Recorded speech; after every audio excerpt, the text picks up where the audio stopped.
If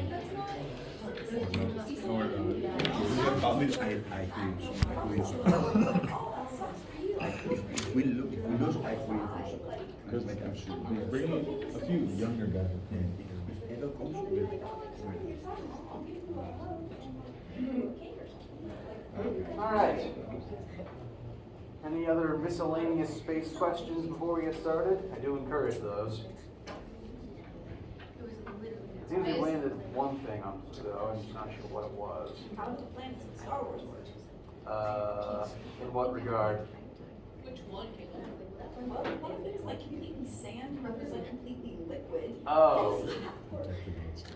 It would be very hard for a habitable planet to have only one type of topography. Like, it's uncommon that a whole planet would be desert, or a whole planet.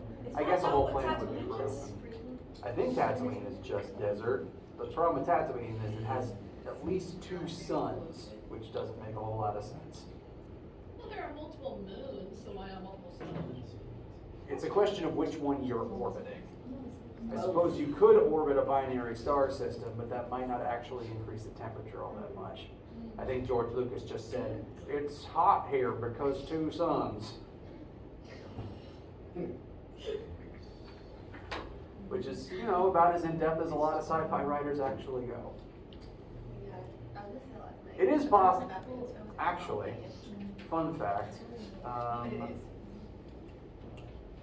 Wait, I know in universe the difference between Hoth and Tatooine.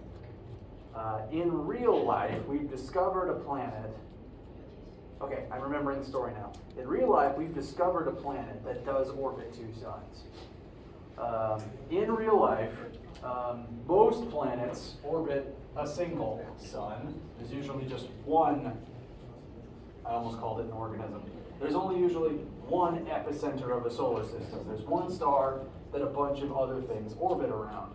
But very rarely, you can have what's called a binary star system, where 2 stars basically orbit each other the same way that Pluto and its moon kind of dance around each other perpetually. It's very rare, but it is possible for this co-orbiting system to be the center of the solar system, and everything else is orbiting around these 2 things. We have found a planet orbiting such a binary star system, like shown in Star Wars. In Star Wars, that planet is Tatooine, the desert. It has 2 suns. It's really hot there. But weirdly, the real-life planet we discovered that's orbiting 2 suns is frozen. So it's really more like Hoth. And yet we named it Tatooine. I was playing a game last night where the sun was a light bulb. What? What game? It was like one shot or something. Oh, The sun was like one stolen, shot. and it was Yeah. just a light bulb. So then, like, you just carry around the sun. You're like, I gotta return this. I mean, I've heard weirder setups for video games. You also, it checks the name of your computer and then it says that you are the god of the world. That part's kind of weird. Because then Hearing some Undertale level awareness. the character like looks straight at the screen and starts addressing it. That's not 4th wall break, that's 4th wall staring into your soul. How are you doing today? I'm all for just talking about space things the entire class. I do enjoy talking about space. I can try to make it relevant. I've already mentioned there's no air pressure in space, and that's one reason why we die there. We explode. We explode, because we need air pressure to survive. I could fire up Kerbal Space Program and we could just have a whole lesson based off of that game. Honestly, I've taught based from Universe Sandbox 2 once. That game's fun. There was that solar eclipse that was 4 or 5 years ago now. Yikes. The solar, you remember the solar eclipse? Yeah. Yes, I couldn't see it because the house was covering it. Yikes, sorry. Going around the other side, there was no. I was in Augusta at the time, so there wasn't complete cancellation of the sun, but I did teach, you know, what is solar eclipse, and showed like the rendered angle of everything using Universe Sandbox that day to my students. I don't think I can run it on this laptop though, sadly.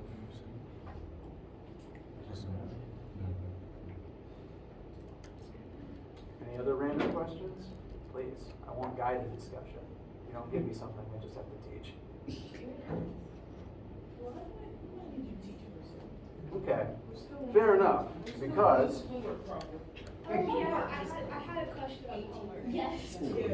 all right, homework question time. I did ask for these. Yes, I did plan on today being partially homework questions and partially giving another couple samples about Bernoulli's equation, but homework questions first and foremost. Which ones are in your mind? Number 10 confuses me. 10. 10 and 8. Yes, Yes, 10 and 8. 10 and 8. Those 10 and two. I've gotten 8 times over. Refresh my memory, is eight holding the styrofoam underwater? It's the child. Okay. Why are you holding a child? It's the child. We're not. Oh. We're not. The child. Don't say that on my camera. Is it still recording, by the way? Yeah. Okay. You can just edit it out. It takes so much energy. Just crop the whole video, just the whole first conversation didn't happen. Weirdly, the editing and the rendering of the final edited video takes longer than filming it in the first place. Yeah, rendering takes forever and ever. I'm aware. Especially on the internet here. Yes. Well, no, not even like the upload rendering, the processing the final file rendering. Yes, the internet here sucks. It's gonna take. Oh, turns out that issue I was having with the program, like resubmitting the same answer twice, other people have had that issue too. It's not just me. I Yeah. might just not use this service anymore. It's with the Wi-Fi, cause it just like, I Yeah. can press resume, and then it takes a long time to load, so I try to click it again, and then it submits the same answer. Mine Yeah. just goes white and goes no ID, try again. The school Wi-Fi hates us. I'll be honest, it's not that big a fan of the teachers either, especially considering the physics department is literally a basement. So, cinder block walls, we don't get a whole lot of signal down here. Thankfully, my office has a window. All right, we're gonna start with number 10, because it's about Bernoulli's equation. A liquid of density such and such, I'm assuming that number is randomized per individual, flows steadily through a pipe of varying diameter and height. At location 1 along the pipe, you have this flow speed and pipe diameter d1. At location 2, the diameter increases. Location 1, the pipe is this much higher than location 2. Knowing viscosity, calculate the pressure difference between the liquid pressure at location 1 and at location 2. I see. All right, this is going to be a combination of Bernoulli's equation, that big long one that we talked about on Monday. P1 plus fluid density times V1 squared over 2 plus density Y1 equals P2 plus fluid density times velocity 2 squared over 2 plus rho GY2. This is partially what this question is about. We have fluid flowing through the pipe.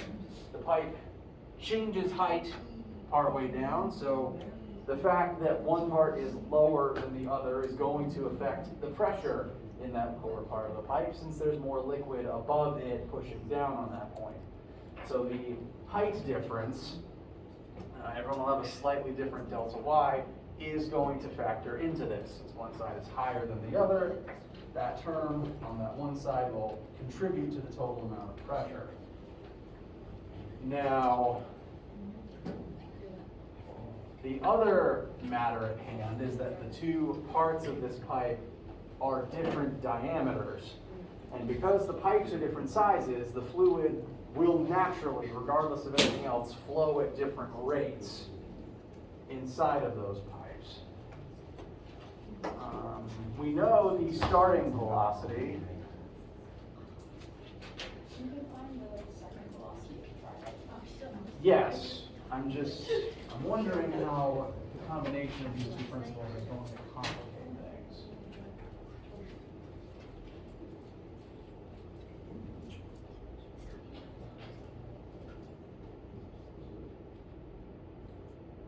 Because the pipes are different sizes, we are going to have different flow rates between them just naturally. And that comes from the continuity equation, which is technically separate from Bernoulli's equation. So this equation talks about the change in velocity from one pipe to the other. This formula is about the change in pressure from one pipe to the other. And I'm actually going to try to work this one to completion to make sure what I'm saying works, because I don't have my notes for it.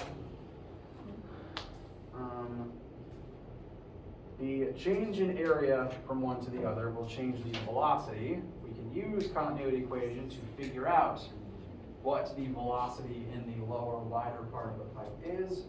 That velocity can be used in our Bernoulli's equation to determine what the pressure differential between the two sides is.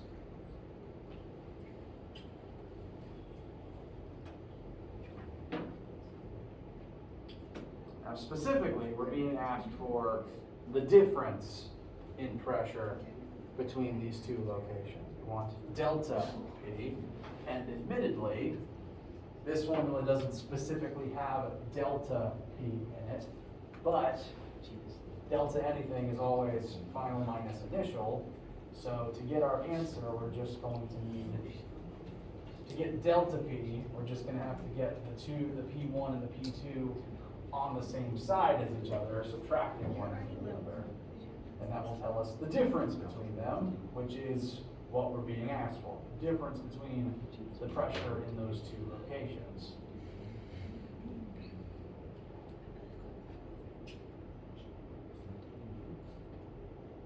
So I'm going to rearrange Bernoulli's equation first to show what we need to do with it. We're going to use the continuity equation in a second to show how to get the velocity, which we will then put into Bernoulli's equation.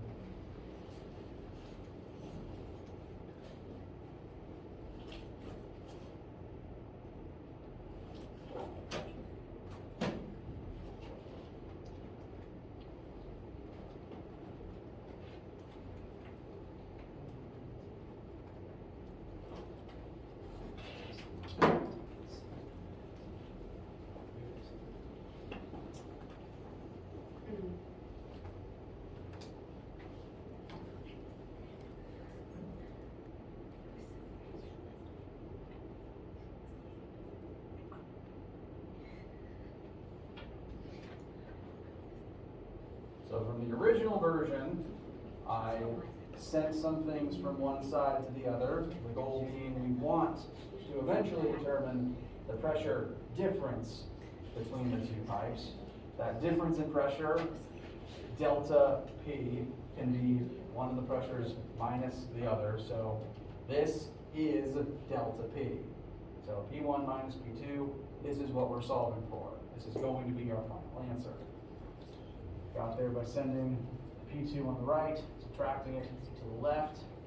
I also wanted to get everything else out of the left side, so I subtracted these other two terms over to the right side. I've gone ahead and put them in place to set them next to their opposite numbers. Any questions so far just about the rearranging? All right. Now, I'm going to go ahead and combine the two height terms real quick, because we've got rho g height 2 minus rho g height 1. The rho and the g is the same between the two. G is 9.81 and rho is fluid density. We've already been told our fluid density, and it's going to be, whenever rho shows up in this formula, it's going to be the same number each time. So rho and g are the same. That means we can combine these two things to look something like this, using the distributive property. And the difference between those two heights, again, final anything minus initial anything, is delta that thing. We have one number for delta y. That one number can now go here. How does that feel? Bless you.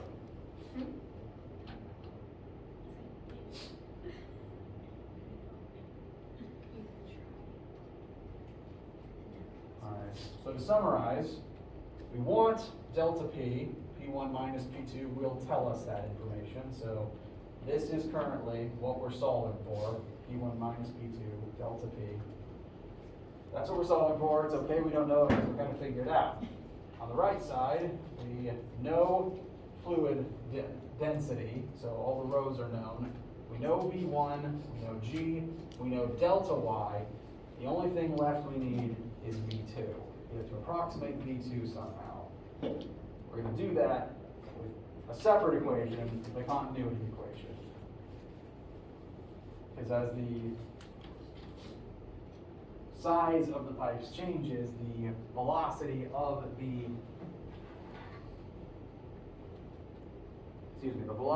the fluid within the pipes is going to change. We don't necessarily know their cross-sectional surface areas, but we do know their diameters. So we're going to have to figure out the pipe's areas from their diameters.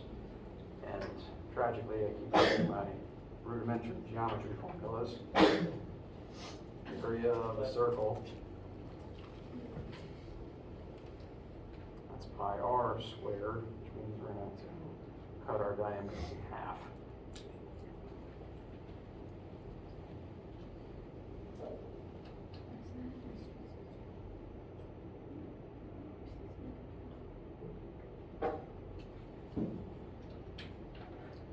So, our one obstacle to getting our final answer is we need to know V2. We need to use the continuity equation to find V2.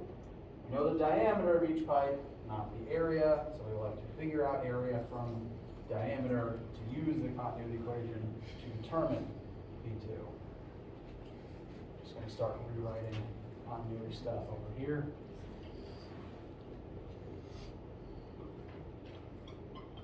Using my sample numbers,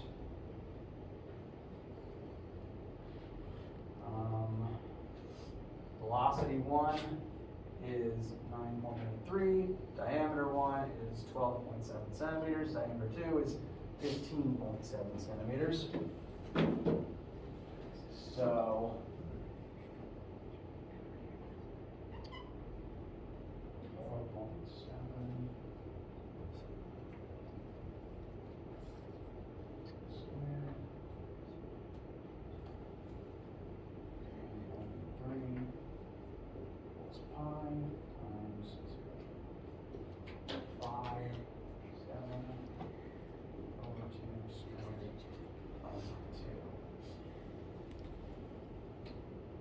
so, continuity equation, figure out that second flow rate in the wider part of the pipe. We need area of the pipes, we have diameter. The numbers given are diameters, which is double the radius.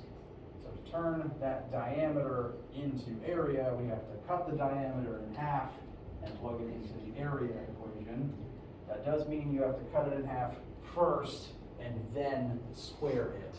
You do have to do it in that order. You also have to convert it to meters first. But as long as you convert to meters before you cut in half and square it, there shouldn't be any need to do the double conversion trick.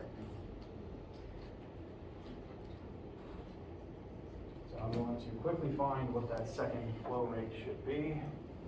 Your sample numbers will vary, but the approach should be the same.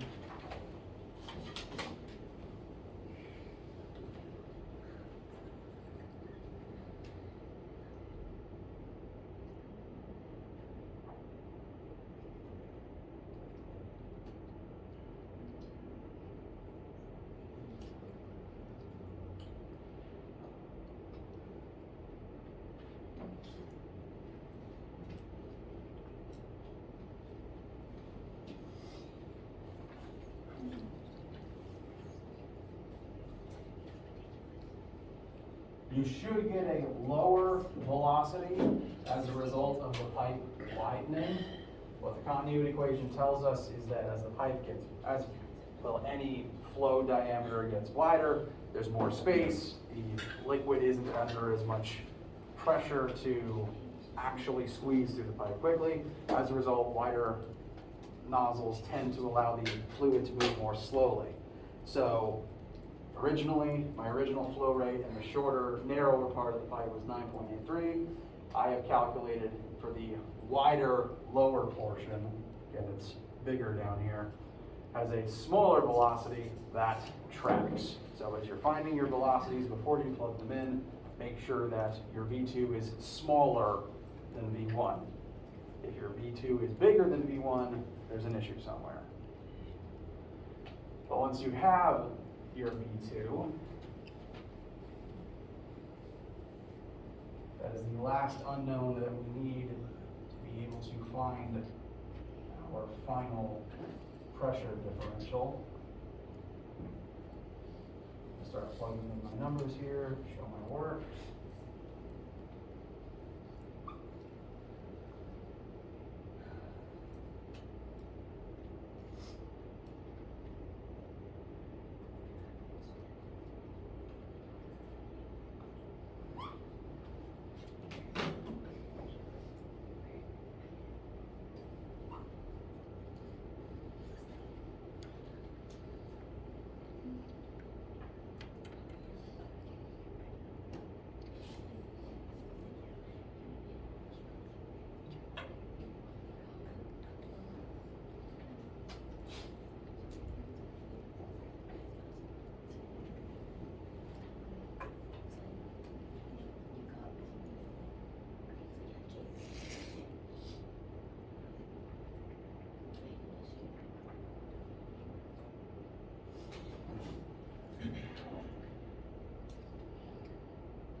Okay. I'm going to make one slight alteration because I don't want you guys to be tripped up by it.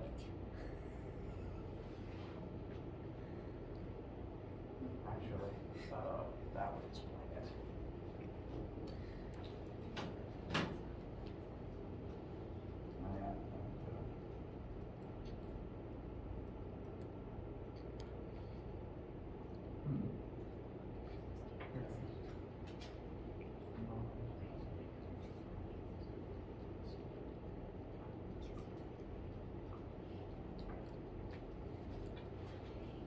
All right, no, makes sense. Everything's dead, just like switch one side.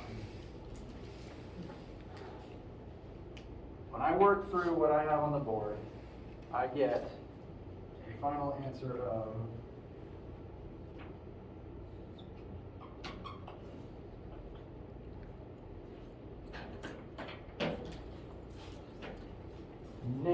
a change in pressure of negative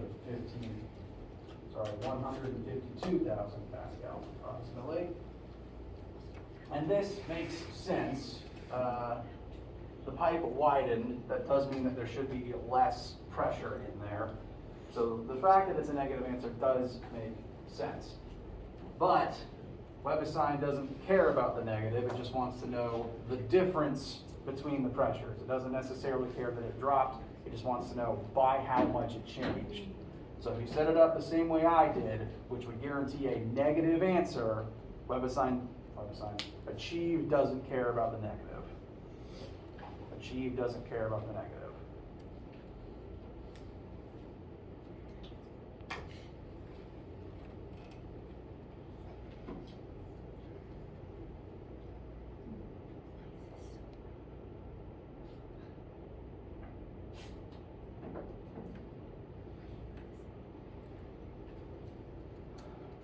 To those who are wondering about number 10, does this help? My numbers aren't. Okay. When I'm trying to find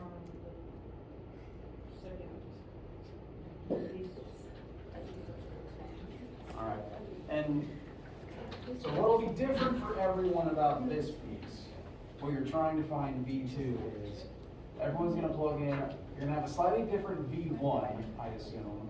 So that's gonna be a different number. This is where V1 goes. And your different pipe diameters will be different. So you'll be plugging in slightly different numbers here as well. But these two numbers are the different diameters, diameter 1 and diameter 2, which need to be cut in half to find radius. And I went ahead and converted from centimeters into meters as well. It's important to note which number is diameter 1 and velocity 1 versus diameter 2 and velocity 2. Because if you put one thing on the wrong side, that would interfere with your work.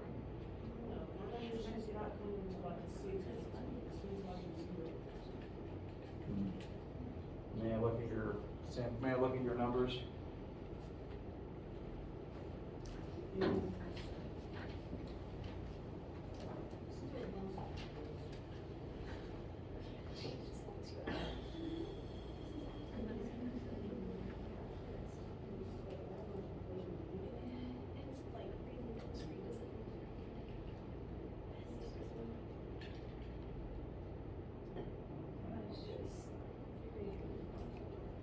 Now, it's entirely possible there might be an order of operation issue with how it's being put in your calculator.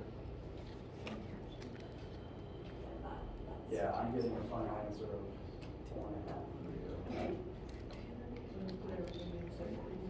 Yeah, because if you're putting it all in one giant string, it's gonna maybe get when to do the squared, when to do the half, when to do multiply mixed up. I will happily look at individual numbers and answers and issues later on. I want to actually now start looking at number 8, make sure everyone gets the information they need about that before the class ends. So if you're having issues about 10, do let me know. I can look at your sample numbers, I can guide you through your calculations. But let's show 8 right now so that people can get that advice. 8 is the holding a styrofoam sphere underwater question. So this is a buoyancy problem. Styrofoam floats. It is less dense than water, and I assume I was not the only kid to do this, but if you were having, say, a pool day and there was a beach ball involved, I certainly would try to see how much force it would take me to hold the whole ball underwater, sometimes even like stand on it if I could get it to the bottom of the pool. It seems like I was not the only kid to do that based on some nodding. The deeper you push something under the water, the more buoyant force the water pushes on it, because the deeper you go, the more pressure there is, the more force it's able to exert. This particular kid is trying to submerge an entire sphere of styrofoam, which is pretty impressive. In this sample question, you will be told, child, at pool, you have a styrofoam ball. This ball does not distort. It will remain a perfect sphere, which is useful information to have. You will be told some number of newtons needed to totally submerge the ball, and you're being asked to calculate the ball's diameter.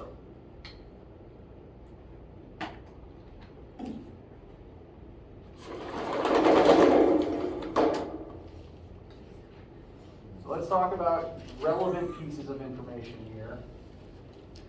We know the force required to hold the ball under the water. We know the density of water. We know the density of styrofoam. And we know acceleration due to gravity. Principles at play here. We have buoyant force. This is the force the water will exert on the ball. So buoyant force equals water density times the ball's volume times 9.8. So there is definitely some amount of buoyant force pushing upwards on the ball, trying to get it out of the water as this kid is pushing down on the ball. Additionally,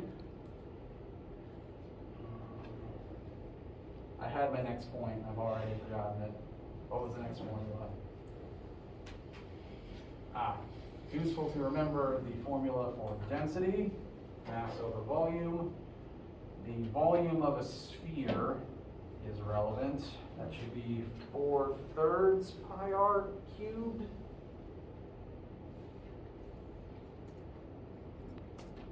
Volume of a sphere.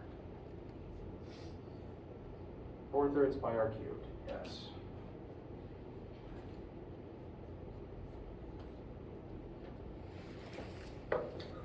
And I'm going to remind you about the force of gravity, because this interaction is slightly more complicated than it seems at first. There is a kid pushing the ball under the water. Obviously, he's fighting the buoyant force. You have to exert a force down to get the whole sphere under the water. Meanwhile, the water is exerting buoyant force upwards to fight against that. But those are not the only two forces that are present, because we're on planet Earth. So gravity is here and we can't really escape it. So there's actually three forces acting on this ball. So net force is equal to the sphere's weight plus the buoyant force plus the force that the child is exerting, which I'm just going to go ahead and put in a number for. And since the kid's pushing down, I'm going to make it a negative number. There's three forces present: ball's weight, buoyant force, and the force the kid is exerting downwards. And in order to hold the ball under the water, all three of them need to add up to 0. So this is not just a case of two forces adding up to 0, therefore they should be equal and opposite. This is three forces that add up to 0.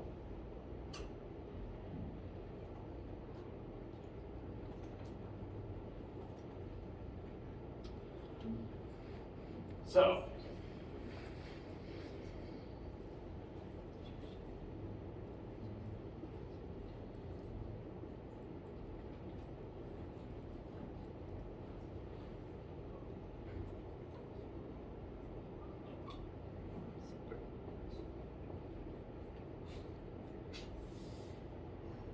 we have to get these three forces to add up to 0 and cancel out.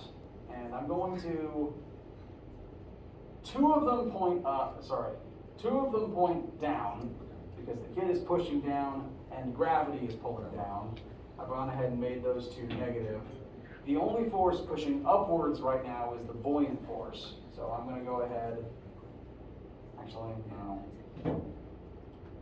I've just gone ahead and set the downward forces as negative and the one upward force as positive for that reason. Of these forces, the only one we formally have a number for is the force the kid is applying. We know that number, we don't have to calculate it, it's just a freebie. One of the issues at hand here is we've been asked for the sphere's diameter. Now, that diameter is going to factor into both of these two forces. The diameter is going to affect the buoyant force on the sphere, since the sphere's volume affects the buoyant force the water will exert on it. But we're also going to need the sphere's size, its volume, and its radius will become important in figuring out how much it weighs. The reason being, we don't know the sphere's mass. We were only told its density. And that means to figure out mass from density, we need its volume. So to start with, the thing we need to find is the sphere's volume. Because if we find its volume, we can find its radius. If we find its radius, we can find its diameter. So I'm going to rewrite force of gravity in terms of volume, since we kind of need to use the density formula to approximate the sphere's mass, since we weren't told its mass, we were only told its density. Density equals mass over volume, therefore, volume, sorry, no, just said in terms of mass. Mass equals density times volume. Interesting. So the sphere's mass is equal to the density of styrofoam times its volume. I'm going to plug that in for the mass term here. So negative density styrofoam times the sphere's volume times 9.8 plus the density of water times the sphere's volume times 9.8. The sum of these two things, when you go ahead and send this number over to the other side, is positive 554. Again, your number there will vary. But after plugging this in for the mass of the styrofoam, this is what we're left with. Density styrofoam times sphere volume times 9.8 plus density water times volume of styrofoam times 9.8 equals the force the kid exerts. But we know 9.8, we know the density of water and of styrofoam, and we know the force the kid exerts. And since it's this, both V's here is sphere volume. Both of those V's are volume of sphere, because the sphere's volume determines its own mass and it determines the buoyant force acting on it. So we can figure out the sphere's volume from this. I'm going to simplify it by one line. I'm going to distribute the V's out. Actually, I'll distribute the G out too.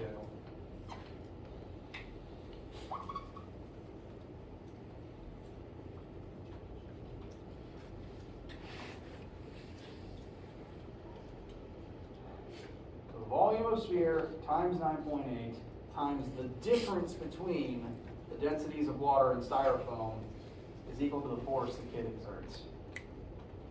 This can be used to solve for sphere volume, which can be used to find sphere radius, which is used to find sphere diameter. This one had more steps than I originally intended. Makes it, both 10 and 8 have more steps, have a lot of steps in them.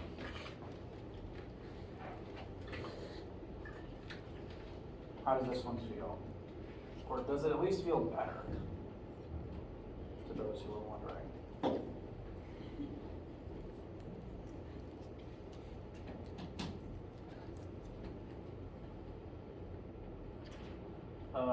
To those who are possibly thinking about the upcoming test as it relates to this question, this has more parts to it than I put in a test question usually.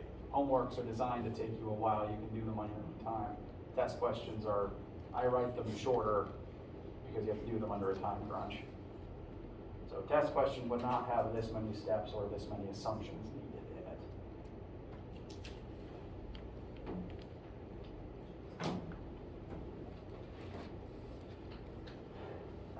And I know that the way I'm setting it up here might be slightly different to how if you were using the Ch5 tips. Ch5 might put things in some different terms.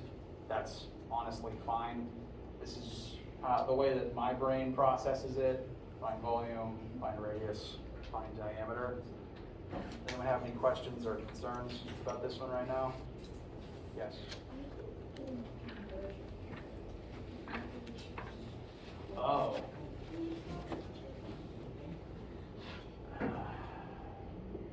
The issue, there might be an issue in that the densities you're given are in grams per centimeter cubed. Yeah, I tried to convert that, but I still All right, give me one sec.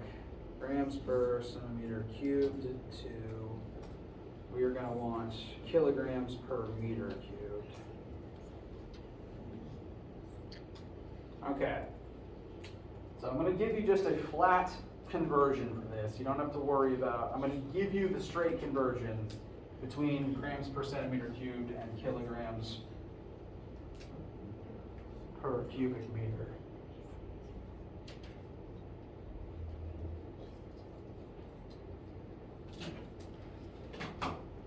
One gram per centimeter cubed is 1,000 kilograms per meter cubed. So before using your densities, multiply them by 1,000.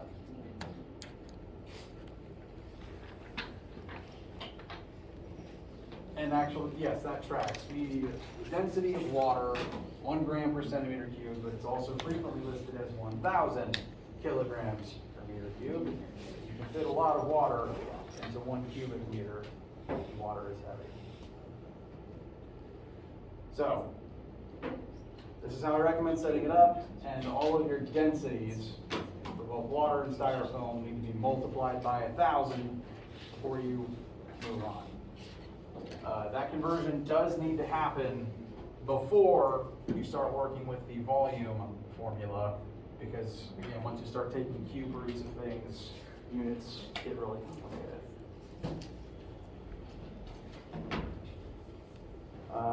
We are nearing now, yes, we are at the end of lecture time.